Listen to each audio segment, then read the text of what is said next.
What's up, everybody? Welcome to the first ever episode 8 of Ready's Player One podcast. I'm your host, Mike, aka Ready Edgemont. Ready's Player One is the PC gaming podcast, and if you like what you hear, you can find me here on YouTube at Ready Edgemont and on Twitter at Ready Edgemont. If you like the show, new episodes go live every Monday morning at 9 a.m. Central Standard Time. But enough with the housekeeping. Time for some news. We have 6 items today. It doesn't seem like a lot, but trust me, there's plenty to unpack here today. The first thing we have comes from Andrew Weber from The Verge. Ubisoft's post-apocalyptic shooter, The Division, is getting a sequel. So the gist of this article is there's going to be a sequel to The Division, obviously called The Division 2. Once again, it's going to be developed primarily by Swedish studio Massive Entertainment, which Ubisoft acquired in 2008. And there's a quote from Massive's creative director, Julian Gearley, that we get from their announcement post. Quote, "We've always envisioned the story in the game we launched in 2016 as the beginning chapter in a larger saga, and today we're excited to share more info about what's next for the Division universe." End quote. So this is very exciting, I guess. I would have thought the first Division would have had more leg, and I guess it just wasn't doing as well. Probably in concurrent number of players. I know I definitely fell off. I played it with my friends and my girlfriend back in 2016. It was a lot of fun, but I don't really remember why we fell off. I recently tried getting back into it probably a month ago with my friends, and they weren't interested in getting back. And I guess with this announcement, they're definitely not going to be interested in getting back because there is kind of an end date, probably, end of life for the Division. So I'd be interested in playing it again. In terms of games as a service, it was a pretty interesting concept, but I definitely would like to see them flesh it out a little bit more. Maybe not in New York, maybe in a different city. It would probably go well with the story if it was somewhere else. Yeah, it was an interesting game when it first came out, and I kind of liked. Colin Moriarty has talked about this a few times. Him playing it in the single player, but it was very eerily.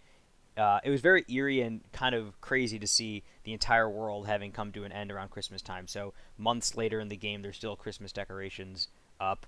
Or was it Christmas? See, it's been such a long time since I played. It might have been Halloween decorations. I can't remember. But there were decorations up, and it was and those were persistent throughout the game. It was really fun dropping in with people and playing, and I did enjoy the loot system. Didn't really enjoy the deconstruction part, but finding new stuff was very interesting, so I might get into it. We'll see what they have to say at E3, and you know, if it seems promising then, hopefully it goes well. Again, I think I've talked about it a few times on the podcast so far, but it's been really great to see Ubisoft fighting back and, you know, actually putting effort into some of their games and not just being the joke that they kind of were with everything's open world and everything is, you know, similar, like a la carte Bethesda style. So it'll be good to see where this goes, and I'm definitely looking forward to seeing any news that comes out in the future. So be sure to, if you're interested in the Division, we'll have the news of it going on this podcast. The second article comes from Paul Lilly of PC Gamer. The article's title is Microsoft introduces a new installer format that could mean big changes for Windows 32 and UWP, or Universal Windows Platform. So the gist of this article is there is a new installer format for packaging apps called MSIX, which is probably stands for Microsoft something. I couldn't actually find any sort of abbreviation or what that abbreviation means. But this new packaging will be supporting Windows 32 and Universal Windows platforms, or UWP. And one of the things that was problematic about this before this article kind of went more depth in it was why Microsoft was doing this, and I'll get to that in a second. But MSX, as we know it now, is open source, which is good, and a lot of people had issues with if this didn't, or would have had issues if this wasn't the case. But there's already an SDK available on GitHub, so if you want to reach in and test it out and see what you can make with it, it is there for your disposal. Now, the reason this article is here is, and I think this is very interesting, in the past, Microsoft has talked about turning Windows 10, the platform, into an open source or almost quasi-open source thing. And the way that they have been kind of positioning themselves to do this is in the past they've talked about and have talked about releasing and have released Windows 10s. And the idea of Windows 10s is it is a free version of Windows 10 you can get, but the catch is you can only use programs from the Windows Store. And I know a lot of people hate the Windows Store, and rightfully so. It's kind of difficult and not really the greatest place for PC gaming, especially. And I'll get to that in a second. But Windows 10s or Windows 10s, yeah, you could only get applications through the Windows Store. So essentially, you could not use .exe files. Now, the interesting part about MSIX being open source is that everybody will have access to it. So maybe if Steam wanted to get in and do something with that, that would be great. But one of the reasons I was kind of skeptical of Windows 10s in the first place was if you had to get it through the Windows Store, as many of you probably know, Steam, the largest purveyor of PC games, isn't in the Windows Store and doesn't have any interest of getting there, at least from what Gabe Newell has said recently and in their most recent press conferences.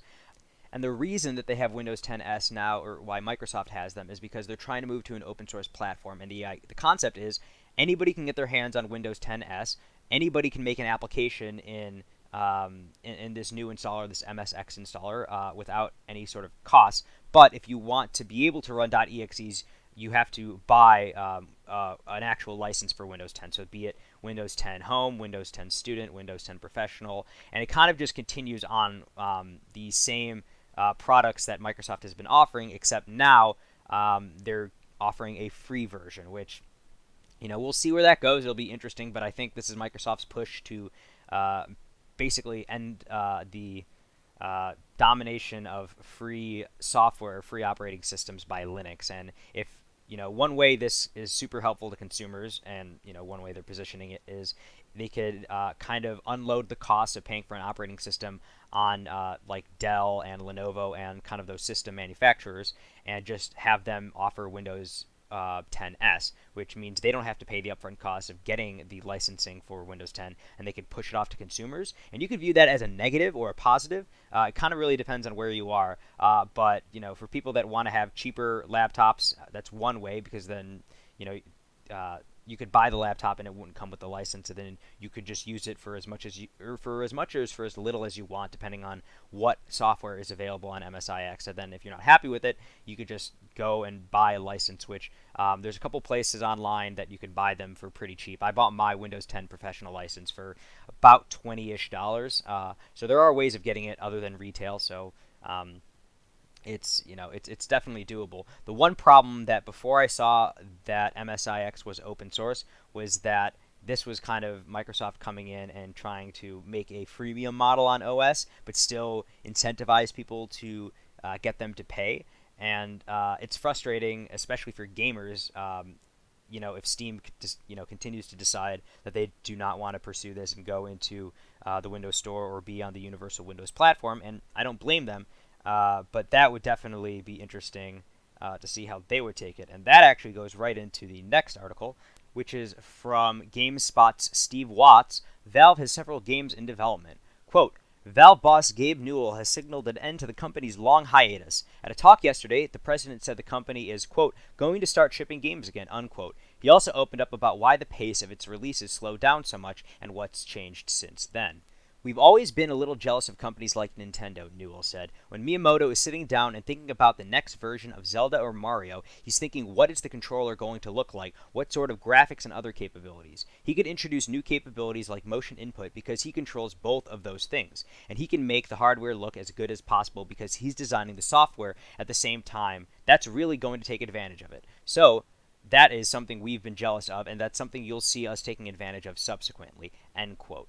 So essentially, Newell talked more at length about how using both of Valve's capability of developing hardware and software, that's where they were going to push their new games and new titles from. And again, no titles have been announced, but so far, reaching back to a Reddit AMA that Newell did recently, or semi-recently, he said they are working on a single-player game, and that is currently in development.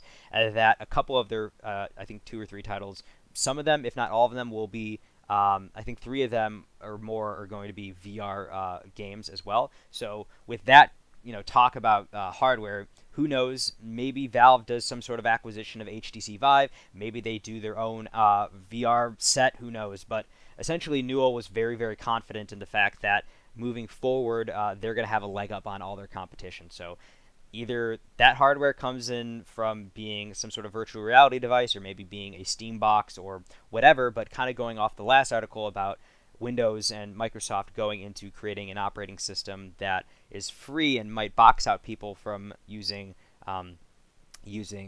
gaming on PCs like Valve and Steam. If they decide to do that route, then it'll be interesting to see where Valve and where Newell head. So I'm super excited about that. I'll definitely keep everyone else up to date on those articles and news coming from Valve. And our next article comes directly from Bethesda themselves. Bethesda Game Studios expands with a new Austin office.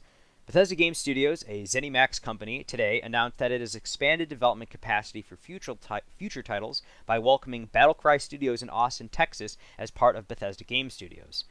Quote, as the vision, scale, and ambitions for our games continue to grow, so does Bethesda Game Studios, said Todd Howard, game director and executive producer at Bethesda Game Studios. We've had the pleasure to know the talented developers at Battlecry and knew we could do great things together, end quote. Bethesda Game Studios Austin is staffed by a core team of seasoned industry veterans with experience developing AAA games. The studio will be managed by industry veteran Doug Mellencamp as studio director. This kind of comes at a bit of a surprise, I guess. So Battlecry Studios has been owned by ZeniMax and has worked on the Battlecry game that kind of didn't, go anywhere, not any critical, avail or anything. And they have worked on a few other titles, I believe, with ZeniMax. So it's interesting to see them rebrand this studio as Bethesda Game Studios Austin. I imagine they're probably going to be needing them to help do, or if they aren't already helping, working on a Fallout game or a Elder Scrolls game. One thing that I think they might work on is essentially, if you might remember that Obsidian actually worked on Fallout New Vegas, not Bethesda. So we might get a game in the same engine and kind of in the same universe as a Fallout or as a Elder Scrolls game in the future, but it being developed by not Bethesda Maryland, but by Bethesda Austin. And maybe they just want to keep it more in-house. But I expect them to be working either on a Fallout game or working in tandem on the next Elder Scrolls game, if they aren't already, with Bethesda Maryland. And now this kind of just muddies the waters a little bit anytime you're talking about Bethesda Game Studios. Is it coming from Maryland? Is it coming from Austin? Is it coming from their Montreal office that they opened up not that long ago? It's hopefully it allows them to make games quicker and hopefully doesn't take away from the polish of those games. Although some might argue that polish is not something Bethesda is known for, with the litany of bugs that come at the very, very early onset of any sort of launch of their games. Again, talking about Fallout New Vegas and the spinning heads and all kinds of bugs that you could probably find on YouTube. So in addition to this article, Bethesda also noted that they're currently hiring for their Maryland, Montreal, and Austin locations. And for more information, available jobs are on jobs.zenimax.com. One thing that I do every year, just on my birthday, I know Bethesda probably isn't interested in hiring me, but I send out an application to Bethesda Game Studios, a general application, and if they ever have any sort of thing with an associate production or an associate producer role, I send it out that way.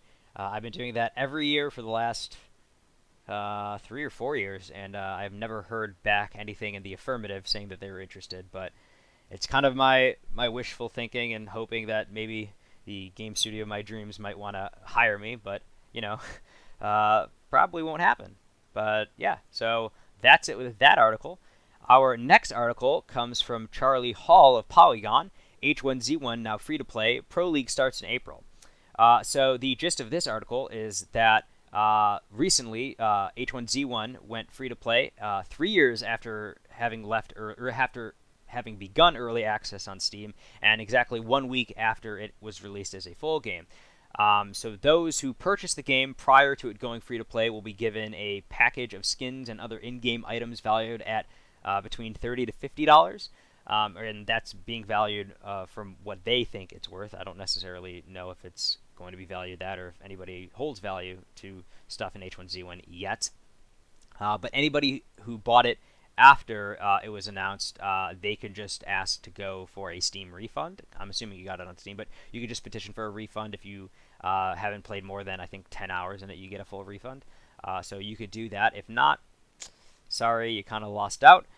In addition to that, there is a Pro League starting, and I guess this was announced in October, November. I don't remember hearing about it because, I don't think a lot of people care enough about H1Z1, but allegedly, a 15-team slate or 15-team grouping has already been created for the inaugural 20-week league, which begins, like I said, in April. Participants of these teams include Cloud9, Counterlogic Gaming, Echo Fox, Luminosity, and Team Solo Mid. The final player rosters have yet to be announced, and the first match ever will be played April 21st at Caesars Entertainment, which is next to Caesars Palace in Las Vegas. So that's very interesting. In the article, they talked about how, a Joda Pro, and that was their wording, but, it being a free game, anybody can get it for free. They could practice and practice and practice, get better, and then eventually go pro. That's a very interesting concept and, not necessarily novel considering there are other free games that are much better at doing, their pro scene like Dota. So it'll be interesting, and it's also odd that they're going to be hosting it in Vegas. I think they're probably just trying to get people to pay attention to it more, and people are always willing to gamble on things, so who knows? We'll see how that goes, but stay tuned. They're going to be streaming it on Facebook, which is also kind of weird. I don't know why they're not streaming it on Twitch or YouTube. That's kind of, when I think of pro gaming and where their streams are at, I definitely don't think, oh yeah, Facebook. So that's kind of odd. But yeah, might follow up on this. I'm not that interested in it. Feel free to write in if you are. You could write in at 606.net/presser. That's PRESSER.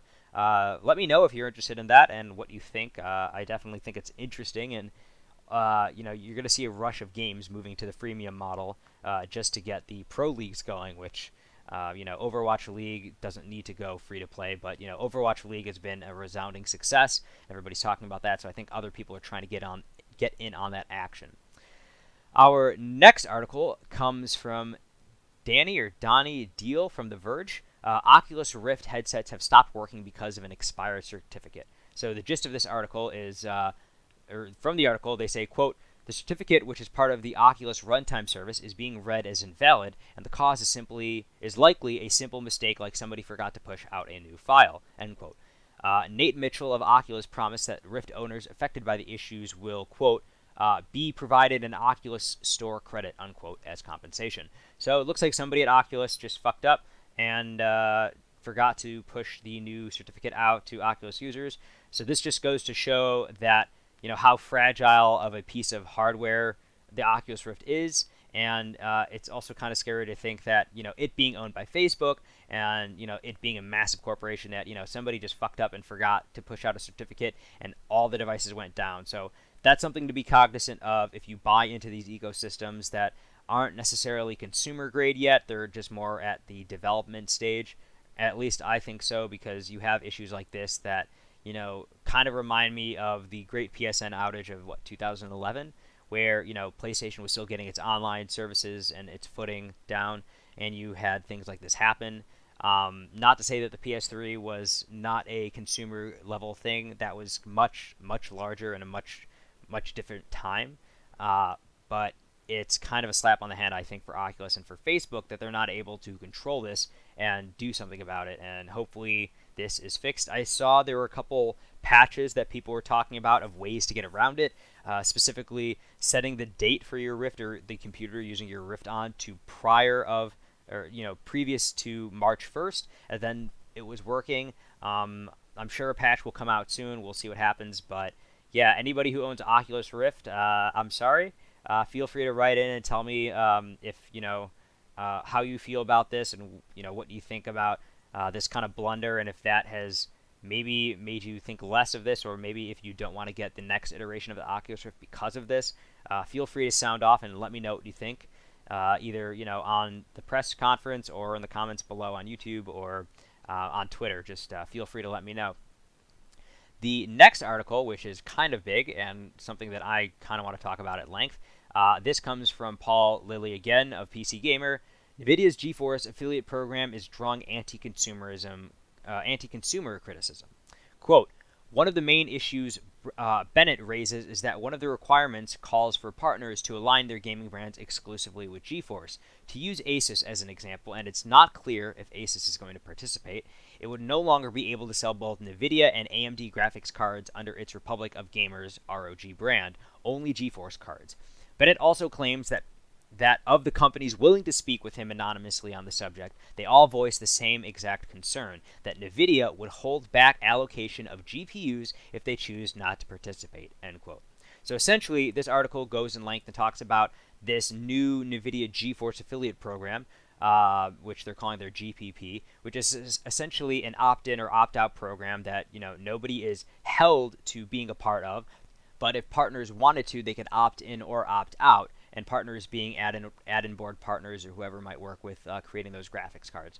And, they might be able to opt in or opt out. Essentially, if they do, they get all sorts of perks and early access to material coming from them, like, pamphlet or press contents or, just architecture information.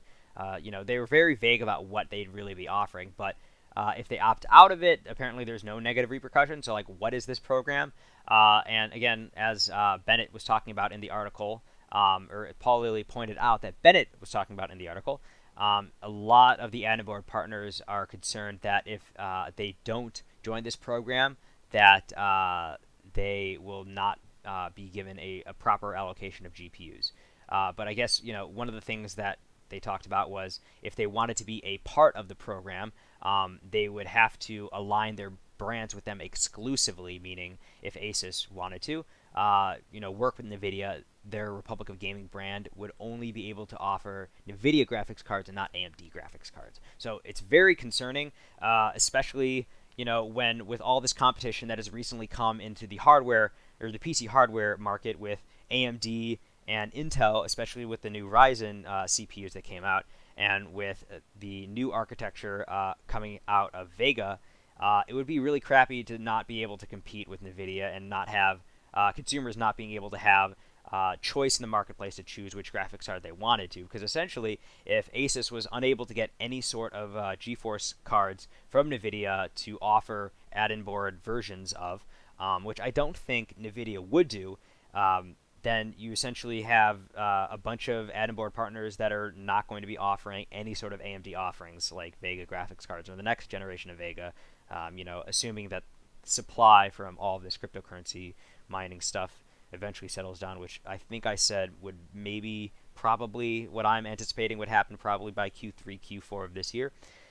So yeah, it's kind of disappointing to see Nvidia taking this route and trying to box them out by doing really, really shady stuff here. It's not unheard of for hardware manufacturers to be shooting at the competition like this. In the past, Intel offering discounted prices for their CPUs if Dell would agree to only exclusively use Dell CPUs or exclusively use Intel CPUs in their Dells, and that worked. And then they ended up having to pay a fine against that, but the damage was already done, and they already possessed a large market share in CPUs. But that was probably a decade ago when Dell was one of the larger PC retailers, and a lot of people weren't building custom PCs like they are now. So, yeah, I'll try to follow up on this as much as I can, especially with if there are any changes from NVIDIA on their blog or on their official company page, which talks about the affiliate program. I would recommend you guys, like I said in the past, in the last few episodes, that, now might not be the greatest time to buy stuff in terms of hardware for graphics cards or other PC components, but just keep in the back of your mind, remember who are doing these things, who are being anti-consumer or who aren't treating consumers well, like, remembering how Micro Center has been pricing their GPUs, or remember how Micro Center has been, not being super consumer friendly. Just remember that. So when you are buying a PC and, they're comparable prices between, say, Amazon and Micro Center, or between AMD and Nvidia, just remember, okay, they screwed me in the past, or they weren't being super friendly in the past, so I'm just going to go with their competitor to teach them a lesson. And if enough people do that, you'll see the pendulum swing, and then hopefully they learn their lesson. But until then, we can only hope. Next segment after the news, we're going to do new games. So out this week, Assassin's Creed Origins: The Curse of the Pharaohs DLC is out March 13th on PC. Devil May Cry HD Collection out on March 13th on the PC. Kerbal Space Program Making History Expansion DLC out on March 13th on the PC. And then a few games that don't have release dates, but I definitely wanted to point out. The Long Reach on PC. This game, its description: at its heart, The Long Reach is an adventure game. Closer inspection also reveals it's a thrilling horror story, flavored with sci-fi ideology, psychological context, and a skeptical view on the human psyche. So this is a pixel adventure game that is kind of dark looking, but definitely looks interesting, and I'll try to follow up on this, but something in terms of the games I like playing, adventure games, and not really horror games, but something that piqued my interest, and I hope it piques yours as well. Next game, Ready Player One: Rise of the Gunters. It's a PC VR exclusive game, VR exclusive game. Might not be PC exclusive. I'll follow up, but doesn't have a release date, but it's going to be coming spring. And interestingly enough, it's free. So if you are one of those Oculus people that, or HTC Vive people that want to get a free VR game, this might be something that might be up your alley. So the description of the game: Ready Player One: Rise of the Gunters is a fast-paced, arcade-inspired first-person shooter built from the ground up for VR. Come experience the Ready Player One world for yourself. Pick your gear, set up your gunter, and jump into the action with some friends. Compete against gunters around the world to take out as many sixers as possible before the time is up. Don't forget to grab some power-ups along the way, and watch out for those rocket troopers. So yeah, the namesake, I guess, for this podcast, or it's not necessarily a namesake, but a pun, because my handle is Ready Edgemont, Ready's Player One podcast. I thought this would be nice to include. I don't actually have any VR capable,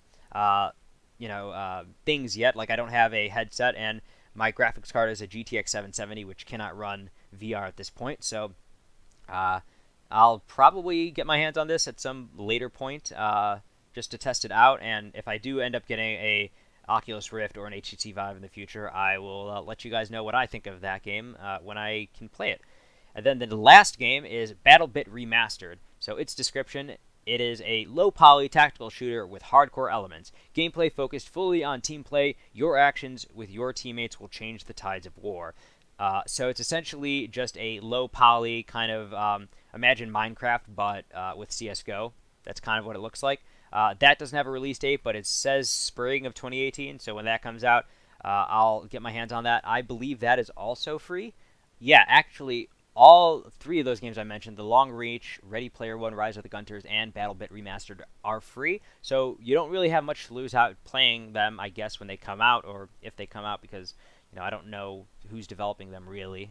No one of note, to my knowledge. So check those out. And if you're new to PC gaming and you're just looking for something free to play, that's something fun you could probably hop into and play. I'll try to follow up on those, but no promises. And now for our next segment, which is the press conference. So we have one question this week from my friends over at Hungover Gaming. Again, hi, Julian and Ivan. Thanks for writing in. With all of this news, all of this Nintendo news, will you finally crack and buy a Switch? So, that's a difficult question. I kind of want to. I'm actually thinking about it. With the press conference that came out recently, where they announced Super Smash Bros., that definitely got my interest up, but that's not really kind of my cup of tea. I've never really been... playing Smash is always fun, and I actually do have a 3DS. But that wouldn't be what gets me to buy it. As soon as they announce and I see a date for a Pokemon game, a mainstay Pokemon game, like, a central Pokemon game, not just like a peripheral one like you saw on N64 with Pokemon Stadium, but like a core Pokemon game coming out on the Switch, then I'll be all in, and I'll probably end up buying a Pokemon bundle with the Switch. And I hope that's going to be this year, because that's the only real game I have nostalgia for. Like, I know a lot of people like Mario, and a lot of people like, Link and Zelda, like the Legend of Zelda games. But those have never been super nostalgic for me. My very first console that I remember, and I still have to this day, was my green Game Boy Color that I had Pokemon Blue on, and that was back in 1998. So It's that's probably the only thing that would move me to get it. Another thing that I was thinking about putting in the news, and I'm sure was in the news and people have heard of, was that there's a rumored Diablo 3 port for the Switch. So if Diablo comes to the Switch and there's a core Pokemon game that comes to the Switch, yes, you could bet your ass I'll be buying a Switch. But I'm in no rush, and there's no game that I need to play right now, so I'm just going to wait. But as soon as I do get a Switch, which I'm almost sure will happen at some point, when those Pokemon games come out, there will also be a nice back catalog of games for me to play. Like, I'll definitely pick up Mario, and I'll pick up Legend of Zelda, and I'm hoping there's going to be some discounts on those, because it'll have been probably a year and some change between when those were released. But yeah, it's not that I'm opposed to anything outside of PC gaming. I guess anywhere that you can play games at your price point, go ahead and do. Maybe this is answering more to a question or more of a rant and not really addressing your question, but I own an Xbox One, and I only got it because I wanted to play NHL games, and I have a 3DS because I wanted to play the new Pokemon games when those were coming out. I have Pokemon, so I have Alpha Sapphire, I'm looking at it now, Alpha Sapphire, Legend of Zelda, Majora's Mask 3D, and Super Smash Bros. 3DS, all from my 3DS. And outside of that, I wasn't really interested in playing any other games. I played some of the newer Pokemon games from friends who had cartridges, but I never was interested in buying them because they didn't seem to innovate anything outside of like it's not really fake or like parametric 3D, but the weird way they do Pokemon games now. So I was thinking also about buying Sun or Moon, and I might, but again, it wasn't super compelling to me because I didn't feel like it was adding anything different. But with the Switch, it's going to be a much more powerful console, and hopefully it's new breath into the Pokemon franchise. I'm hopeful. If I see something from the new Pokemon game or the new core Pokemon game on Switch, whenever it's announced, that isn't super appetizing, maybe I won't buy a Switch. But I'm really hopeful because I haven't really been excited for a game since probably Fallout, and that was 4 years ago. I haven't really been excited for a release, and Pokemon's the first game in a while that's gotten me excited. And that's the truth of it. So we'll see what happens with it, but yeah, that might finally get me to crack and buy a Switch. So hopefully that answers your question. So thanks for your question, Julian or Ivan, or which one of you did it, or both of you. For anyone who's listening for the first time and hasn't already seen me guest starring on Hungover Gaming's podcast, I'd recommend going over to Hungover Gaming. Look them up on YouTube, on Twitter. They're great guys. They play a lot of Overwatch. They have a bunch of stuff on Overwatch, a bunch of stuff on PUBG. They just got their first chicken dinner, so congratulations, guys, on your first chicken dinner recently. So check out that episode over on their YouTube channel. So yeah, that is going to do it for the press conference, and that will also do it for this episode. So thank you again for tuning in to the first ever episode 8 of Ready's Player One podcast. This is Ready Edgemont signing off. What you smoking on?